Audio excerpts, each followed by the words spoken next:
informations d'urgence que je me permets de partager avec vous, et c'est d'ailleurs l'objet et l'objectif de cette chaîne. Des informations de sources généralement bien informées et des sources pratiquement de l'intérieur de l'institution militaire. Et ils savent très bien que je donne toujours des informations crédibles et sans le moindre doute de sa véracité. Eh bien, je viens d'apprendre qu'une opération est en train de se préparer à Alger, et cette opération est prévue pour le 11 avril prochain, car des ordres pour annoncer un état d'alerte à Alger, spécialement, et sa périphérie, puisque l'ordre a été donné à la première région militaire uniquement et non pas aux autres régions militaires.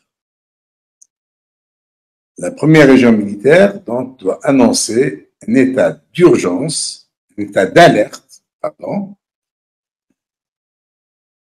et cet état d'alerte concerne également la police, les chefs des forces armées, aériennes, terrestres et maritimes. L'ordre a été donné verbalement et non pas par écrit. Il a été transmis également au général d'armée Ali Ben Ali. Et on ne sait pas s'il a informé, entre guillemets, le président de la République, et si son conseiller Boualem est au courant également de ces mouvements, de cette opération entourée du plus grand secret, une opération qui ne concerne que la première région militaire et non pas les autres régions.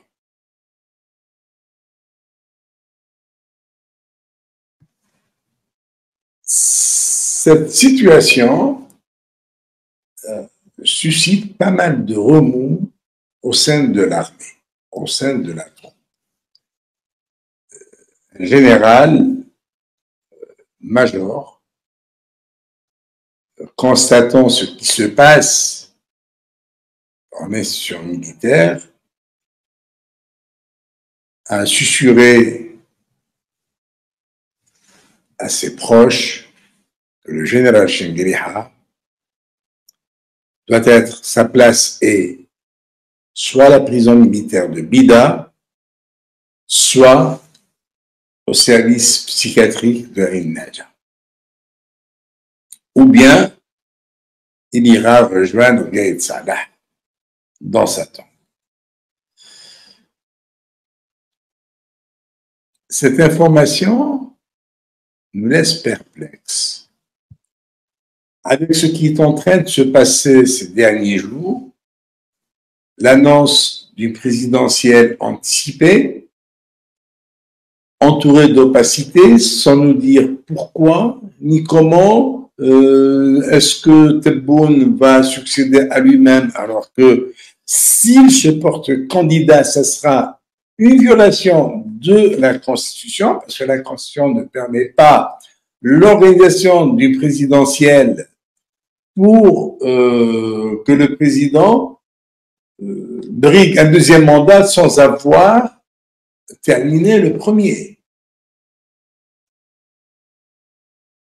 Le lendemain, une dépêche de l'APS vient jeter encore plus d'opacité alors qu'elle devait normalement expliquer, apporter les raisons qu'elle donne. D'ailleurs, le titre était « Les raisons d'une annonce concernant l'annonce de l'organisation du présidentiel avancé, anticipé. Or, dans cet écrit émanant du ministre de la Communication en personne, Mohamed Lagueb, il y a beaucoup plus de conclusions et d'enseignements, puisque dire enseignement numéro 1, enseignement numéro 2, enseignement numéro 3, que d'explications. On tire des enseignements sans explication aucune, sans expliquer justement pourquoi cette annonce et pourquoi cette date du 7 septembre. En oubliant que entre la fin septembre et début octobre, c'est le président Tebboune qui est invité à Paris. C'est pas quelqu'un d'autre. Et si Tebboune va briguer encore un mandat pour le 7 septembre, il va être élu, ça sera du cinéma. Qu'est-ce qu'il ira faire à Paris dans ce cas?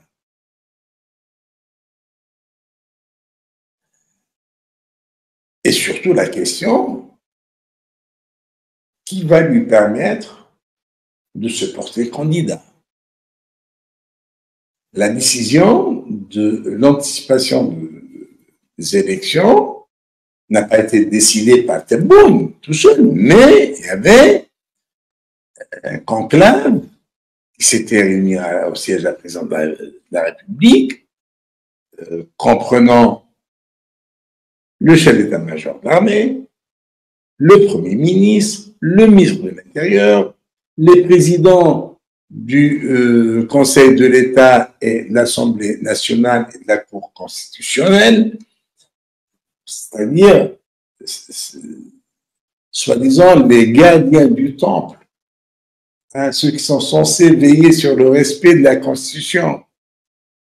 Ils ne vont pas se permettre de violer cette Constitution en écourtant un mandat d'un président pour lui permettre par la suite de se porter candidat et de gagner, évidemment, parce que celui qui sera le candidat du pouvoir jusqu'ici, tant qu'il n'y a pas de réaction populaire, c'est le candidat du pouvoir occulte qui l'emporte. Et si ce candidat du pouvoir occulte sera Tebboune, ça veut dire que ce pouvoir occulte, non seulement il ne respecte pas le peuple algérien qu'il a toujours méprisé, de toute façon c'est connu, ce pouvoir occulte toujours méprisé le peuple algérien, mais là, il le méprise encore plus en violant la Constitution.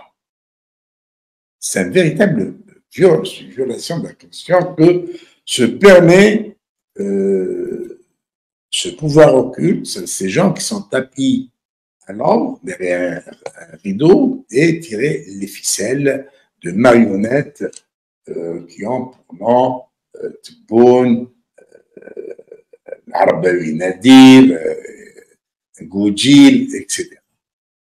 Voilà. Donc, cette histoire d'état d'alerte prévu pour le 11 avril suscite pas mal d'inquiétudes. Elle est vraiment très inquiétante dans la mesure où tout ce qui est en train de se tramer actuellement ne peut pas augurer d'un avenir serein pour les Algériens. Alors, espérons que le peuple saura réagir. Il n'y a que le peuple qui puisse arrêter cette machine infernale qui est en train de ruiner le pays, qui est en train de détruire le pays, qui est en train de mener l'Algérie vers la grande dérive, la grande faillite, et qui finira par faire disparaître l'Algérie. Nous n'avons pas d'autre patrie de rechange, nous n'avons qu'une seule patrie en laquelle nous croyons, c'est l'Algérie. Et cette Algérie est aujourd'hui prise de force par un gang de voyous qui fait cavalier seul et il semble inarrêtable. Il faudrait l'arrêter. Il faudrait l'arrêter. Et ce ne sont pas ces machines, sa répression, qui vont avoir raison d'un peuple qui a suffisamment donné de leçons et d'exemples de courage pour qu'aujourd'hui ce peuple accepte de se faire dominer par un gang de voyous. Parce que là, certes, la répression se poursuit.